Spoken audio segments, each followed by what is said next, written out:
Good morning, students. As you know that we are doing chapter number 11, which is three-dimensional geometry. In previous class, we had done the different forms of lines, which were one-point form and two-point form uh, of line in space. Equation of a line in space, right? Two-point form and one-point form. Based on those, we had done some examples and you had to do some questions of exercise 11.2. Apart from this, we had also done angle between two lines, although it is removed from the syllabus for this year only, right?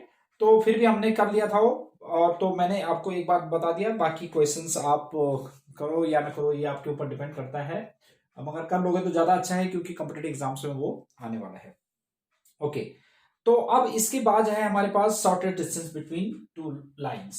तो सबसे पहले है shortest distance between two skew lines. Skew lines are those which are non coplanar, जैसे एक इस plane पे है और एक उस प्लेन पे है, ठीक है। तो उनके बीच का जो shortest distance between two skew lines, तो two lines suppose the vector equation of those lines are r vector is equal to a1 plus lambda b1 and r is equal to a2 plus mu b2। तो that is given by d is equal to b1 cross b2 upon in dot a2 minus a1 upon b1 cross b2 का magnitude, right. तो ये तो इसका है shortest distance between two lines का vector form में। तो अब क्या है कि इसका कार्टेशियन फॉर्म भी, मगर कार्टेशियन फॉर्म थोड़ा लर्न करने में बहुत ज्यादा प्रॉब्लम होती है। तो कभी भी आपके पास ये क्वेश्चन आएगा शॉर्टेस्ट डिस्टेंस, तो आपने क्या करना है कि अगर वो कार्टेशियन फॉर्म में भी आता है तो आपने वेक्टर में चेंज करके और ये वाला फॉर्मूला लगाना है, बड़ा इजी कैलकुलेशन हो जाएगा, राइट। तो ये तो था shortest distance between two lines. अब है shortest distance between two parallel lines. तो पैरेलल लाइंस में आपको पता है कि बी वेक्टर सेम होगा क्योंकि इनके डायरेक्शन रेशियो सेम होंगे। जब डायरेक्शन रेशियो सेम या प्रोपोर्शनल होंगे तो ऐसे केस में those will be parallel lines. तो distance between two parallel lines are vector is equal to a1 plus lambda b और are vector is equal to a2 plus mu b। तो that is given by b1 cross a2 minus a1 upon magnitude of b। So these were the distance between two lines, two parallel lines or two screw lines. अब based on this, बहुत ही important question है, आता है इसमें से question। तो based on this, this is example number 11. Let us see example number 11. देखो,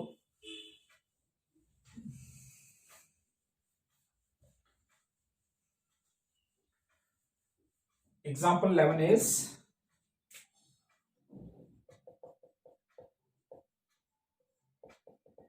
that is r vector is equal to I plus j plus lambda into 2i minus j plus k, or another vector is 2i plus j minus k or plus mu times of 2i minus 3i 5j 2k, 3i minus 5j plus 2k. We have to get the shortest distance between two lines, ठीक है। तो comparing with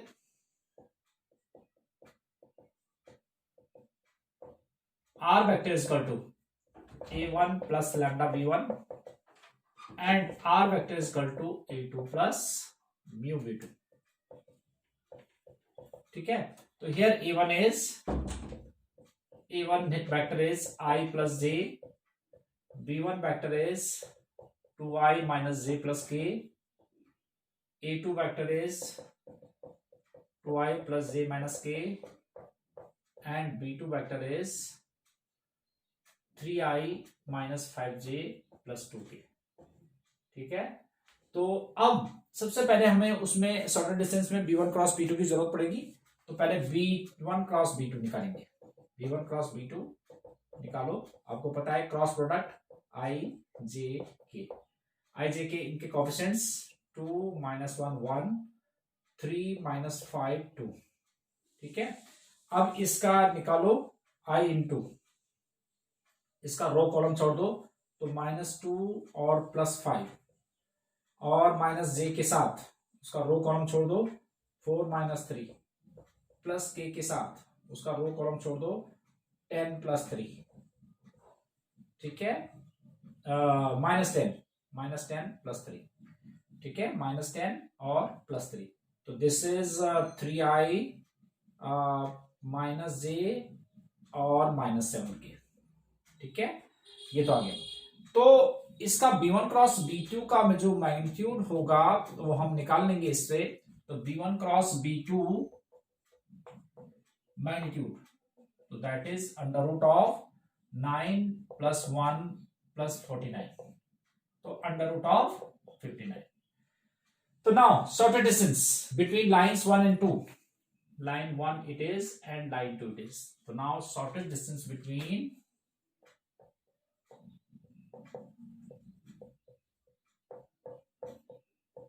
lines 1 and 2, lines 1 and 2 क्या हो जाएगा, sorted distance between line 1 and 2, so that is d is equal to a2 minus a1 dot b1 cross b2 upon mod of b1 cross b2।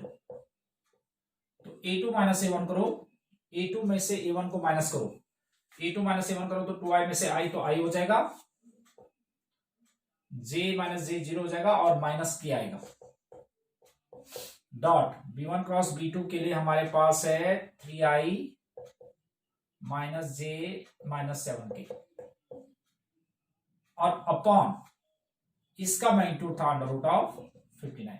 इसका dot product निकाल देते हैं, dot product आपको पता है i का ऐसे मल्टीप्लाई कर देते तो 3 और माइनस इसका तो 0 हो जाएगा, k के साथ +7, ठीक है, अपॉन √59, तो 10 upon √59 it is the sorted distance between these two lines, right?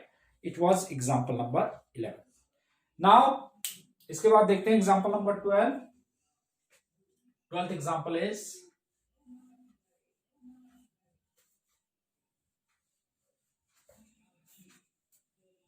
example number 12. What is that example? Question is find the distance between the given lines. R is equal to I 2j minus 4k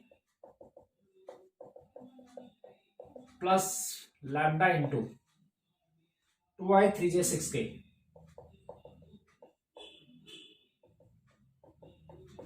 and R vector is equal to 3i plus 3j minus 5k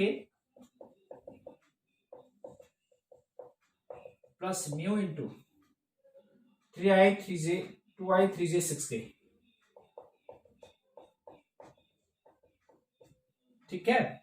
तो अब इससे हमें पता चल रहा है कि इसमें लिखा था कि find the distance between these two lines. अब ये हमें पता नहीं है कि हमें स्क्यू लाइन से या पैरेलल लाइन से, यहां से पता चल जाएगा, ये देखो सेम है, तो ऐसे केस में वेक्टर बी सेम है। तो comparing with R vector is equal to A1 plus lambda B vector and R vector is equal to A2 plus mu B vector. So here A1 vector is, that is I plus 2j minus 4k, or A2 vector is 3i plus 3j minus 5k, and B vector is, that is 2i plus 3j plus 6k, ठीक है। तो इसमें क्या था हमारे पास कि distance between, अब निकाल लेते हैं b1 cross a2 minus a1। Now vector b cross a2 minus a1, पहले a2 माइनस a1 निकाल लेते हैं। a2 माइनस a1 तो 2i प्लस j और माइनस k, ठीक है, a2 minus a1। Now b cross a2 minus a1 करके देखो,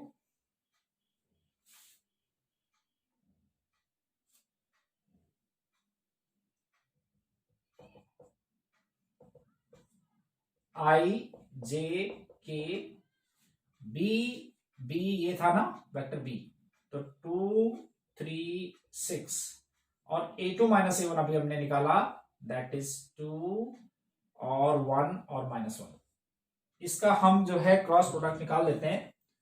तो क्या हो जाएगा, देखो क्रॉस प्रोडक्ट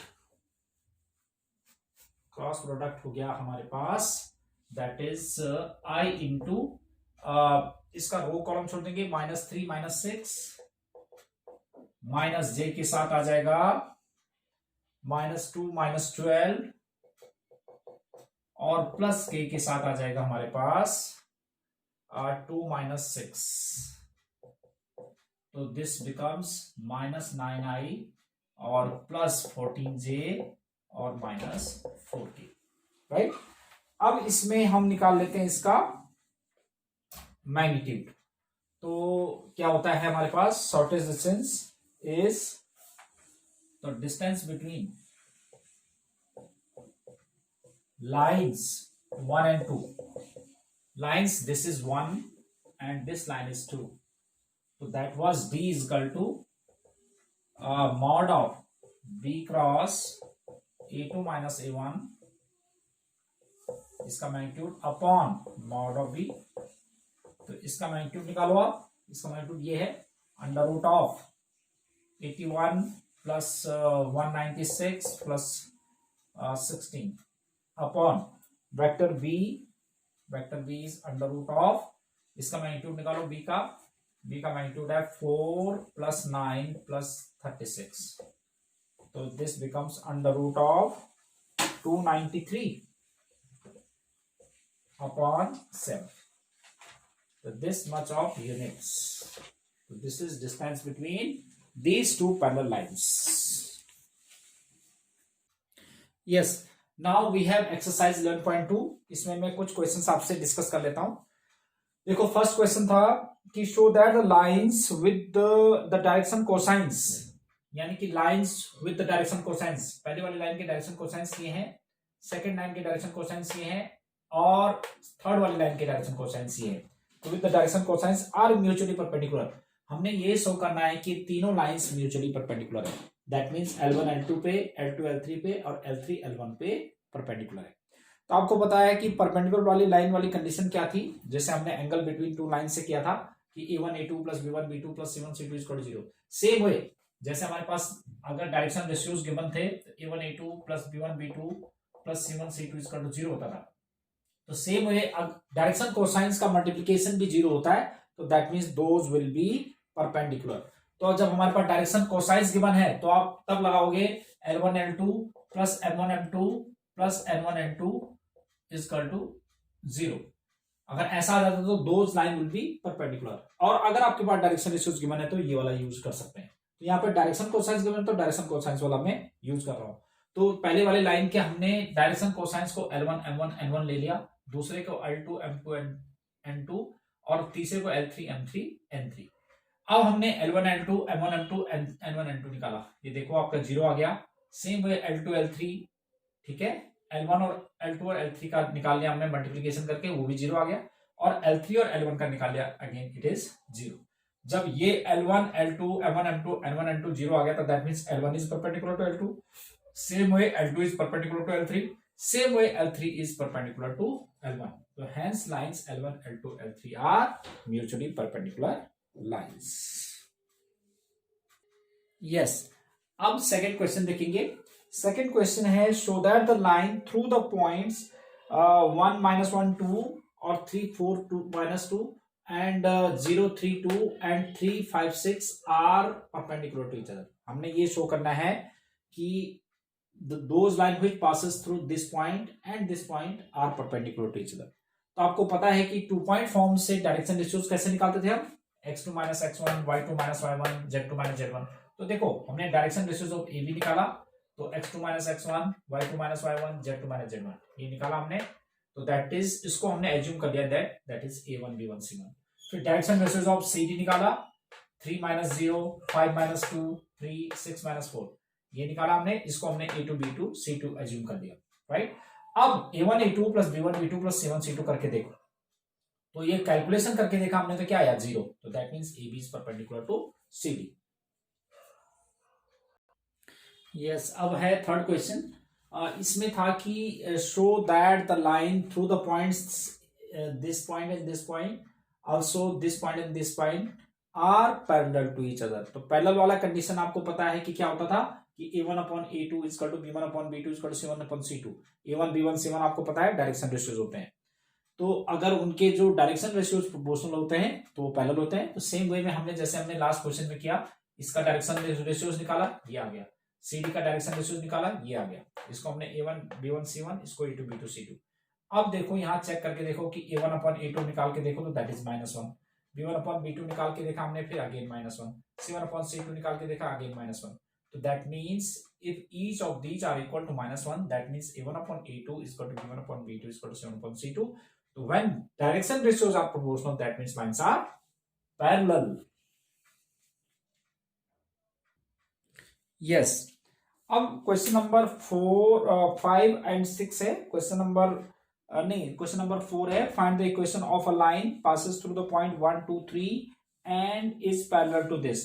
तो पासेस थ्रू द पॉइंट 1 2 3 है, तो ऐसे केस में वेक्टर A 1 2 3 से बन जाएगा और वेक्टर B आपके पास दिया हुआ है, तो A vector is equal to lambda B vector, है ना। R vector is equal to A plus lambda B vector, ये हम लगा सकते हैं इसमें, जैसे हमने एग्जांपल में किया हुआ है पीछे। फिर पीछे एग्जांपल देखना। ऐसे ही क्वेश्चन नंबर 5 जो है 2 पॉइंट फॉर्म से हो जाएगा, ये आप कर लोगे। क्वेश्चन नंबर 6 देखो, find the cartesian equation of a line passes through the point 2 4 -2 4 5 -5 and parallel to this vector. ठीक है, तो आपको पता है कि पैरेलल टू दिस वेक्टर है, तो इसका मतलब जो वेक्टर V बनेगा वो इससे बनेगा। अब इससे का मतलब इसके डायरेक्शन रेशियोज, तो इस लाइन के डायरेक्शन रेशियोज वही होंगे जो पैरेलल वेक्टर के होंगे इसके। ठीक है, तो पहले हम इसके डायरेक्शन रेशियोज निकल आते हैं। तो डायरेक्शन रेशियोज इसके क्या है, 3 5 और 6। तो इसका मतलब जो पैरेलल वेक्टर होगा उसके डायरेक्शन रेशियोज भी ये होंगे 3 5 6। तो इससे हमारे पास वेक्टर B बन जाएगा। ठीक है, तो हियर जिस पॉइंट जो गिवन होता है इससे वेक्टर A बनता है, और जो पैरेलल वेक्टर होता है उससे वेक्टर B बनता है। तो इसका मतलब वेक्टर A इससे बन गया, वेक्टर B इससे बन गया, ये बन गया। तो vector equation of line passes through vector A and parallel to another vector B that is given by R vector is equal to A plus lambda B vector। ये आपको पता है कि ये 1 पॉइंट फॉर्म है। तो A वेक्टर और B vector की वैल्यू रिप्लेस कर दी, ये तो था हमारे पास वेक्टर इक्वेशन। अब बट हमें तो पूछा गया था कार्टेशियन इक्वेशन, तो कार्टेशियन इक्वेशन ऑफ लाइन क्या हो जाएगा कि इससे x1 y1 z1 x1 y1 z1 यहां से बनता है, मतलब इसके अपोजिट साइन कर दो, ये था ना x1 y1 z1। तो कितना हो जाएगा, x minus x1 upon a is equal to a, यहां से बनता है ना x minus x1 upon a, y minus y1 upon b is equal to z minus z1 upon c। तो a b c जो है इसके होते हैं, ये दिखाई हमने। ठीक है, और x1 y1 z1 ये वाला पॉइंट था। ठीक है, तो आप डायरेक्ट जो है वेक्टर के बजाय सीधे आप कार्टेशियन में लिख सकते थे, तो x minus 2 x plus 2 upon 3 y minus 4 upon 5 और z प्लस 5 अपॉन 6। तो that is the required vector. It was question number 6। अब देखो बेटा, जैसे ये 9th और 10th क्वेश्चन देखो, मैं डिस्कस कर लेता हूं। क्वेश्चन नंबर 7 तो आपके कार्टेशियन फॉर्म है, आपको वेक्टर में चेंज करना है, बहुत इजी है। क्वेश्चन नंबर 8 जो है 2 पॉइंट फॉर्म से हो जाएगा। क्वेश्चन नंबर 9 जो है ये भी आपके पास 2 पॉइंट फॉर्म से हो जाएगा। क्वेश्चन नंबर 10 जो है find the angle between the lines, इसका मैंने फॉर्मूला आपको लिखवाया पिछली क्लास में, बहुत ही सिंपल है, b1 dot b2 upon mod of b1 mod of b2, ये आप कर लोगे। क्वेश्चन नंबर 11 में जो है आपके पास कार्टेशियन फॉर्म में है, तो आपने वेक्टर फॉर्म में जैसे मैंने एग्जांपल में कराया था बिल्कुल वैसे करके आप एंगल बिटवीन 2 लाइंस निकाल सकते हैं। और 12th क्वेश्चन में भी आपने जो है पहले इसको स्टैंडर्ड फॉर्म में लिख के ये राइट एंगल पे है, तो a1 a2 plus b1 b2 plus c1 c2 equal to 0 put करो, उससे हमारे पास p की वैल्यू आ जाएगी। और 13th क्वेश्चन में भी आपने शो करना है कि ये परपेंडिकुलर है, तो a1 a2 plus b1 b2 plus c1 c2 equal to 0 आ जाना चाहिए। और शॉर्टेस्ट डिस्टेंस बिटवीन 2 लाइंस का ये मैंने आज ही आपको एग्जांपल कराया है, तो पहले आप क्वेश्चन नंबर 14 15 16 17 ये आप ट्राई करेंगे। ठीक है, तो ये आपका अब खत्म हो जाएगा एक्सरसाइज 11.2। तो I think that is more than enough for today's class, और नेक्स्ट क्लास में मैं लाइव क्लास में आपको प्लेइंग स्टार्ट कराऊंगा। Till then good bye, have a nice day.